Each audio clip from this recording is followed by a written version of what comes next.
Hello guys, welcome back. In today's video I'm going to show you how to make full screen on CapCut. So it's pretty simple. Let's get started. So first of all, you have to open up CapCut application on your mobile phone. So after coming to CapCut application on your mobile phone, just simply open up the new project by just hitting on new project and just simply select that specific project which you want to edit. So here is the project I want to edit. So after adding the project, now in order to make it to full screen, so first of all you guys have to just simply go to the aspect ratio, which is here. So here you have to decide what you have to do with the video. So if you are posting the video on horizontally, then you guys can be able to select the specific frames like 16:9 or 2:1.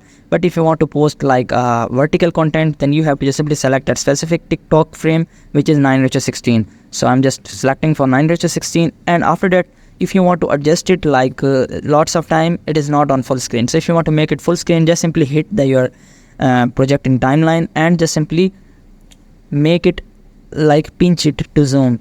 So after pinching it, you guys will be able to see that it is fitting on screen. So in this way you guys can make it full screen on CapCut. So I hope this method find you well. Do like, share, subscribe. Thank you so much. Bye bye.